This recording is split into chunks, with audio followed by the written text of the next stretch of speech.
Welcome everyone, you're probably new here, so consider subscribing or liking or disliking. Thanks. Let me run something by you quickly. I was thinking of giving you, the audience, a name. And since I'm Talkatillo, how does listeners sound? If you're a fan of Oblivion and you watched my previous video, that could be pretty cool, right? Like the listeners in the Dark Brotherhood. Let me know what you think in the comments below. But for now, sit back and enjoy. Darksouls. I'm sure you've heard the name before. So what does the fitness industry have in common with Dark Souls PvP? It's such a popular game that they've decided to re-release it 5 times under different names. The latest one being the upcoming Elden Ring. I'm joking, this isn't Bethesda. Unlike Bethesda, From Software, the company that develops Soulsborne, Boring is universally praised for its passion, dedication and attention to detail when it comes to game design. People come back to these games time and time again. They've inspired countless other games and birthed a subgenre aptly called a Souls-like, which if you really think about it is extremely high praise and highly indicative of how good these games are. As a comparison, have you ever heard the term roguelike? Well, roguelikes are a very popular subgenre that owe it in part to the game that the subgenre is named after, Rogue, a game that came out almost half a century ago. So I think it's fair to say that getting a subgenre named after you 30 years later in a market much more saturated with talent is a monolithic achievement. So why do I mention all of this, you ask? Just to remind you and myself of how good this game is. It makes me want to go and start another playthrough as a stealth archer.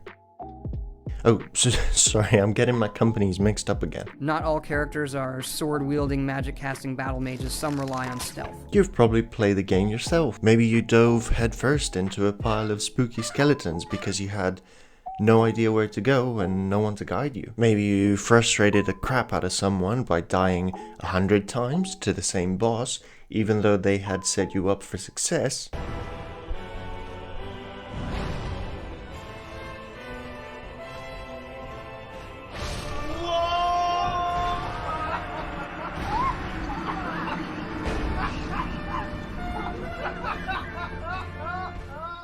Or maybe you cruised through the game with a friend as a summoned phantom just to eventually be invaded by someone like Mr. X. I'm getting invaded, Ah! Oh, it's Mr. X! Ah! He just walks at me slowly. Holy shit! He doesn't take damage! You know what? X gonna give it to you. No! No! This is the most Literally gamer where shit you I've ever are. dealt with. A Resident Evil character in my Dark Souls. Regardless of what your first experience with Dark Souls was, it was an experience. There was something mystifying about it, and you might have gone back to play it a second time through and relive the culmination of a journey with a harrowing but beautiful tune. So you played Dark Souls, maybe more than once, and you beat it. That's cute. Did you beat it on New Game Plus 7? How about without dying? What about without getting hit? Without resting at bonfires? Fists only? Kirk Thorn armor roll only? Well, if not, don't worry. There are plenty of people on the internet that have. I think most people's instinct when they finish a difficult game is to look for a speedrun. And as you start watching one, you go through the 5 stages of grief. At first, you can't believe it. What? Though I haven't. The fuck, I've only dude? practiced. This is incredible. Oh, Oh, this boss took me so long to beat. And then that's whenever I hit him too. Then, as you're watching minds it think alike. unfold, See, look, you wait. start to get upset. What? Shit. You are so pissed right now, dude. See, Wait now till you this is see when we shake, Artorias, chat. man. Remember how it took you 5 hours to kill Artorias? Bargaining. There's no way, because there's gotta be like a bug. There's no way he just beat him normally. And then if I first Oh, try yeah, the wrong warp, I'll absolutely, save There's another no way, 20 dude. seconds. There's no way. No, yeah, you're right. There's no way. Depression. I feel like I'm really bad at this game. Like, Oh. honestly, I can barely even...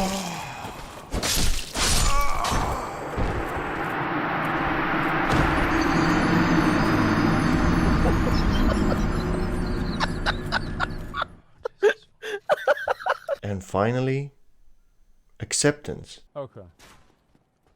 Okay, dude. Who is this guy? Women like to tell them that This little break, man and I is a comment. literal god. What? Second time I do that. Bro, like, how do you go so fast? You gotta go fast. Yeah, dude. I'm legitimately impressed. By the way, I love Ela.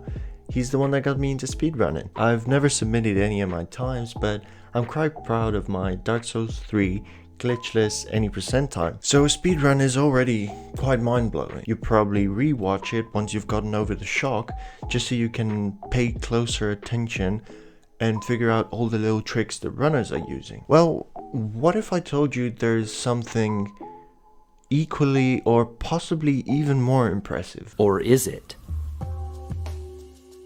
Challenge runs. As the name implies, they are a challenge. If you finished a marathon and the runner did so in a sprint, the challenge runner did so while carrying a car, blindfolded, going the opposite direction, and missing a leg. Whether it's through sheer determination or unparalleled motivation, challenge runners set themselves a ridiculous task and put in the hours necessary into finding out how to go about it and actually finish it. And if we're talking about challenge runs, for me, there is one person that stands above the rest: LobosJr.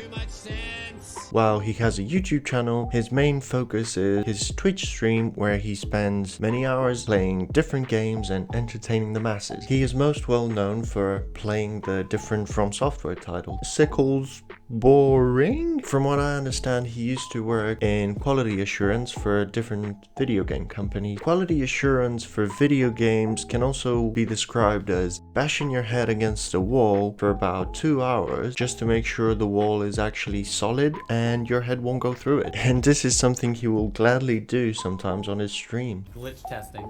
Come on. I need him to go parry stance. There he goes. Oh shit, that's not gonna work. This is for science, don't worry. 2,000 years later.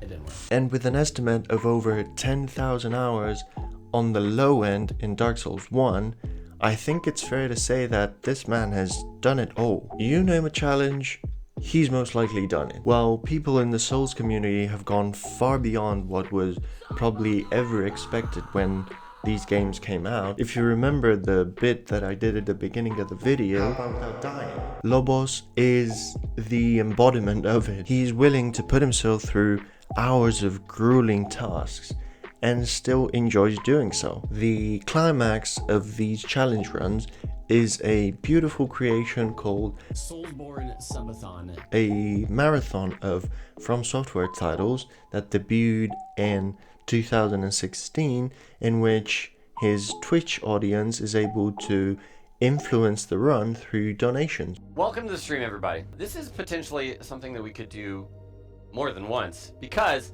I actually put some effort into this. I have a list of different modifiers to apply to the game. Every 5 subs or resubs, a new modifier will be randomly chosen and will be added to the list. Essentially, this is going to be me trying to speedrun through the games as fast as possible, and then you impeding my progress with these modifiers. Basically, if you want to contribute to my pain. I heard you like playing. Soulsborne. It would be a shame if something were to happen to it. Remove your armor. No armor.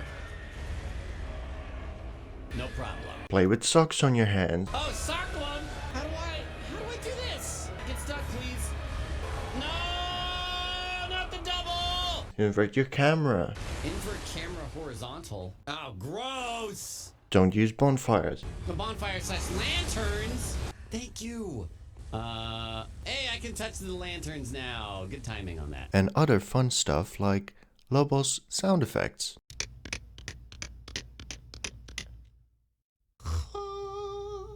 Not only do you get to enjoy seeing someone play a video game you like while juggling all the conditions imposed on them, but you can be a part of it by affecting the way he plays, giving depth to a normally binary experience. And in 2017, if I'm not mistaken, was the first time when all the donations during his subathon went to a good cause.